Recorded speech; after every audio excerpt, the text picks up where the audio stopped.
welcome to Rhinofeed. Today I'm going to take a look at the latest update to the POK3R mechanical keyboard and see what's changed in this new RGB model. There's a lot about this keyboard that is the same, but also a few major things that have changed. In this review, I will only be going over the new features and changes of the RGB model in particular. I encourage you to check out my previous review of the POK3R to see the function layer, layout, programming features, dip switches, and any other notable features. Just like last time, you'll receive the keyboard itself and a USB cable. The price point is a bit higher at $139, which is $10 more than last year's model, which is most likely due to the cost of the RGB switches. Availability to the public will be pushed to the end of June. The switches available will be Cherry MX Blue, Brown, Red, Black, and Nature White, all with the new clear housing made for RGB lighting. Nature White is a relatively new linear switch which is non-clicky with no tactile bump that has an actuation force of 55 centinewtons, which is in between Cherry MX Red and Cherry MX Black. This particular keyboard has Cherry MX Blues. Cherry MX Clears will not be available, however, because Cherry doesn't make an RGB version yet. So let's first talk about the build quality. They've kept the same cast aluminum case standard, which I'm very pleased with. I did notice that the case appears to have a slightly glossier finish than the previous keyboard, but it looks and feels just as high quality as before, giving the keyboard a very solid construction. It's still one of the best selling points of the POK3R keyboard. No changes have been made to the positioning of the screws, so it is still compatible with aftermarket 60% cases. They've also gone back to using standard Phillips screws, which is much appreciated. However, if you have a thin case that is supposed to line up perfectly with a steel plate, I don't think it will sit flush with the edge of the case. Vortex has had to add an additional PCB for the LED lighting, which adds roughly 1 to 2 millimeters thickness to the overall build. Another notable difference is the white steel backplate. White reflects the backlighting much better than a black steel plate would, which is probably the reason Vortex went with that color choice. Unlike the previous POK3R model, Vortex has used double-shot ABS keycaps for this one. These keycaps are thicker than most double-shot ABS, but they are still not quite as satisfying to type on as the PBT keycaps.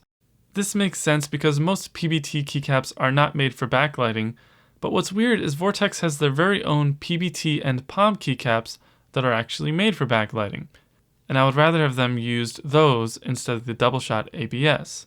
I will do a sound test that includes typing on the included double-shot ABS as well as the PBT and palm keycaps so you can hear the difference. The font on these keycaps is some sort of modified version of Arial Rounded.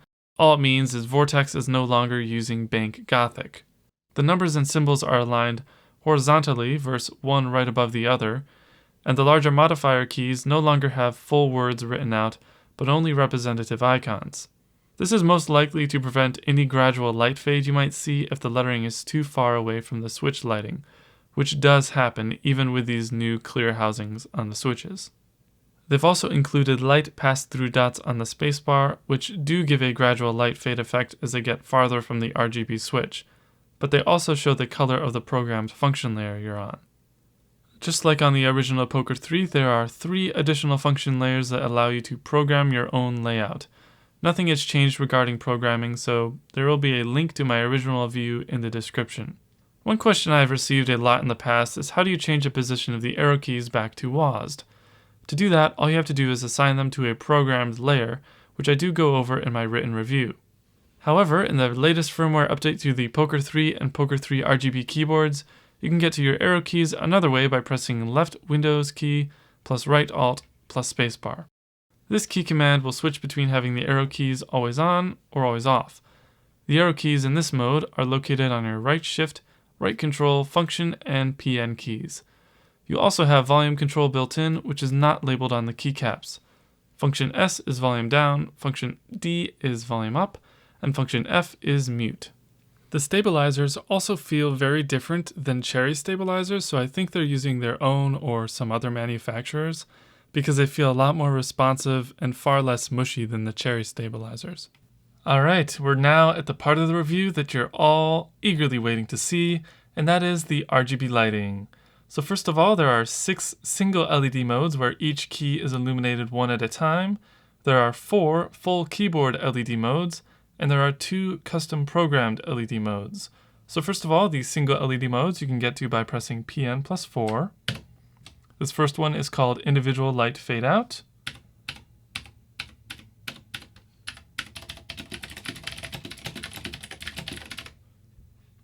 Next one is Individual Light Fade Out with Random Colors.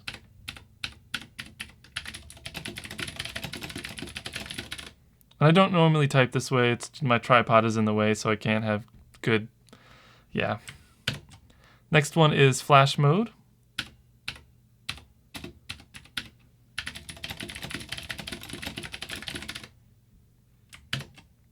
Next one is Flash Mode with Random Colors.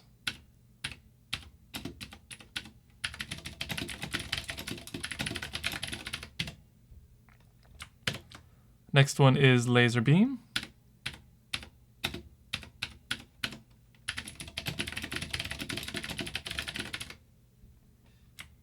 And Laser Beam with Random Colors.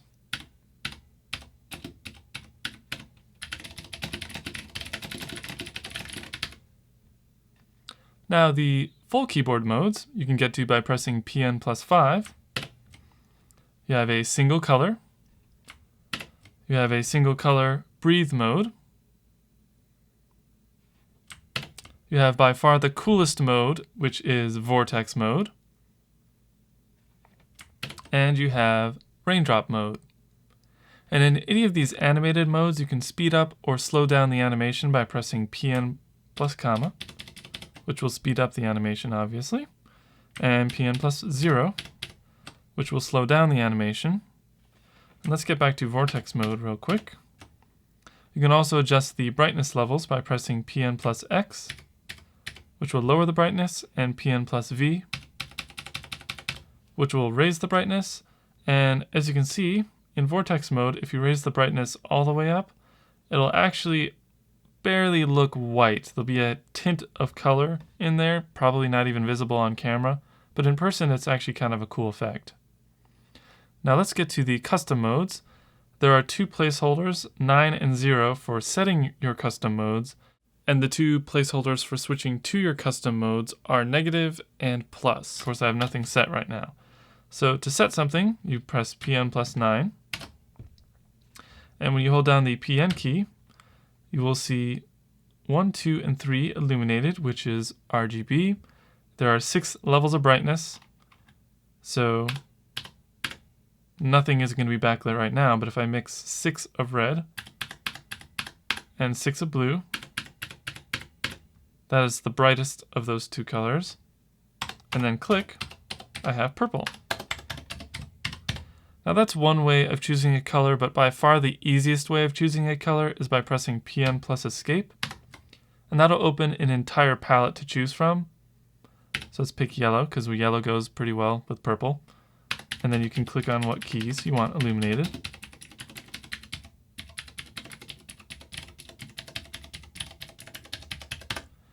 And then let's say if you press PN again, you can see that red and green are mixed, and that's what makes yellow, obviously. So if you added a little bit of blue in there, you would change that yellow to a brighter yellow, or almost kind of like a pinkish purple. It's kind of cool. So you can work the palette with the mixing tool, basically. And it's kind of complicated, but you get used to it, and it's pretty cool. So one thing I did notice, though, is when you select your 0 custom profile to set... Oh, I'm sorry. So if you do PN+0 to set your custom profile, your second custom profile, you choose a color. Let's just go with red. It only goes row by row for this mode for some reason. Only the custom profile on 9 will give you the individual key control. When you're done, PN+0 again. And that's about it. The only other thing I want to mention is when you go to a different layer, like layer 2. Oh, look at that. Something I already did is the American flag. How very appropriate for Memorial Day. And that works because on layer 2 has a red LED illuminated. If you go to layer 3, it has a green LED illuminated, And if you go to layer 4, it has a blue LED illuminated underneath the spacebar. So in any of your custom modes, you're going to kind of want to color match your theme along with the layer color, because you cannot change that layer color. So if I go back to layer 3, I have a yellow and green theme going on, but if I chose, like this, I have a pink and blue theme going on. The green really clashes with it and doesn't look good, so I would not recommend that. But other than that, that's it for the backlighting. I hope it makes sense to you. You can always rewatch this if it doesn't. As far as the entire keyboard conclusion of this review, I would say that the addition of cherry RGB switches will make a lot of people excited, while a few others, they probably don't care about the backlighting and just want to keep it simple. I wish they had gone with PBT and POM keycaps, because that keycap set is actually very nice. But other than that, I can't really find anything else that I don't like about this keyboard. They kept the same great build quality with the steel plate and the aluminum case. They kept the same incredible feature set with all the programming, and they added the new RGB switches. So what really more can I say? So thanks again for being a Rhinofeed fan, and thanks to Vortex for sending this out for review. I really hope you've enjoyed, and as always, please rate, comment, and subscribe.